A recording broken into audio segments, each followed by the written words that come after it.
What is going on, everybody? Thank you for joining me today.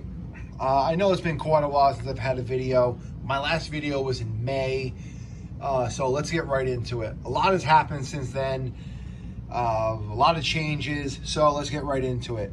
The last video I made, the truck was just coming off of break-in. A couple days later, I decided, okay, I'm gonna start tuning this thing. Now, I went to start making a video, but I heard a noise, which I didn't like the noise it was making. I thought it was my clutch bell bearings. Change those, it ain't that. So unfortunately, the main bearings of the engine went bad. Contacted Novarossi direct. As much as it pains me to say this, they were absolutely no help.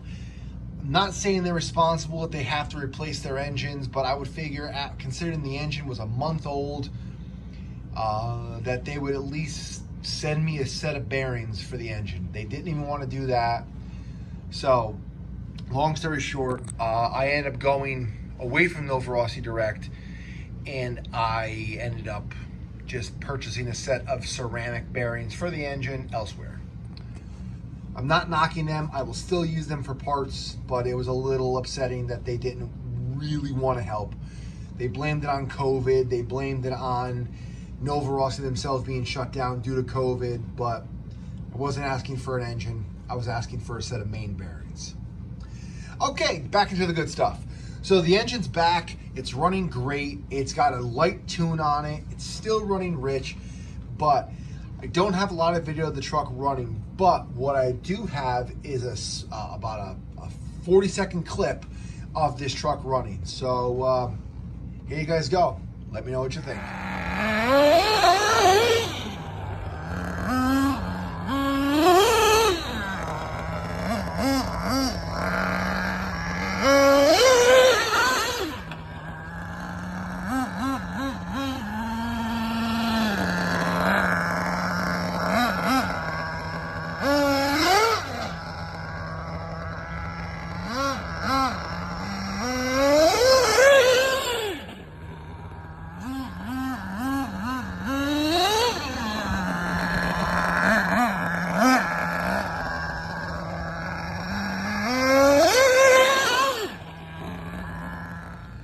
So as you can see, it does run strong. I mean, for a stock engine, this thing runs amazing. It does things that the LRP never could do.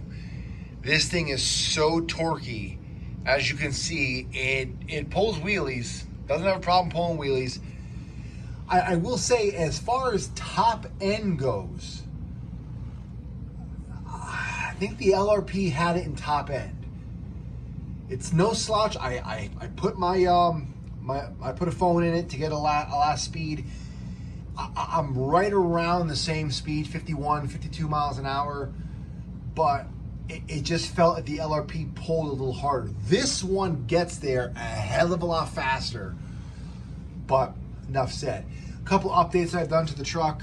Obviously, you guys have already seen the body. Now you can see in the back, I got a different shock tower. So I'm actually running the 4.0 shock towers front and rear.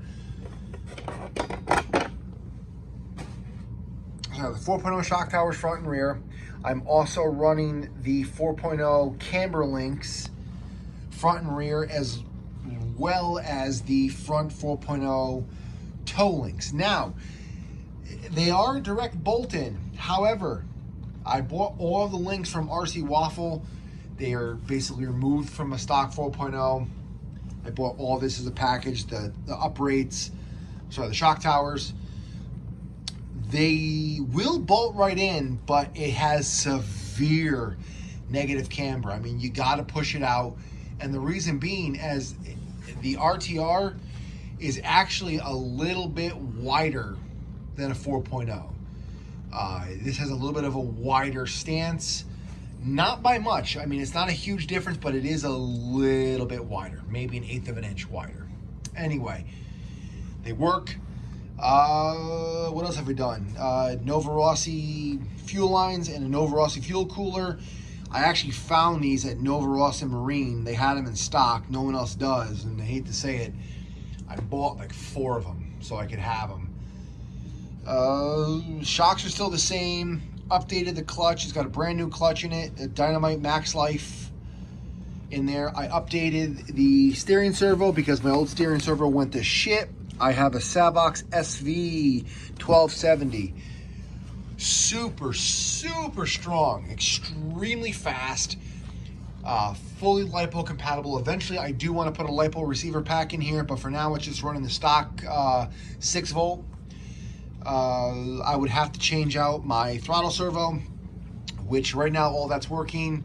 It's working perfectly fine with the 6 volt, so I'm gonna leave it for now. I am having another issue with a switch. This is gonna be the 3rd switch. If you guys have any suggestions for better switches to use, actually that switch, I gave it a shot. It's actually for, whatchamacallit, a King Motors 320, basically the 5T clone.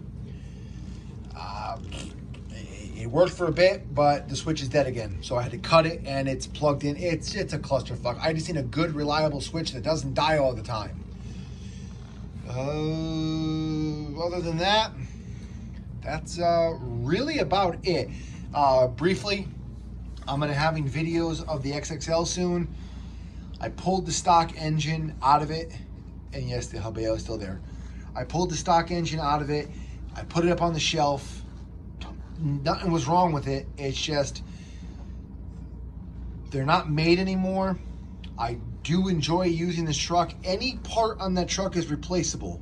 Everything is still made, so I still do use the truck. One thing I did pick up, which I know this is off subject, I found on eBay. New old stock red body, new old stock blue body, brand new. So obviously the truck gets driven with the beater body on it, but I have brand new bodies for the truck. Obviously the truck will never be run with these bodies on it, but it's just nice to know that I have them. So with that said, I will try to get some more videos out for you guys. I know I say that every time and then I disappear for like 5 months, but I'm gonna try to stay on top of it. So with that said, I'll see you guys in the next video, and enjoy. Later, guys.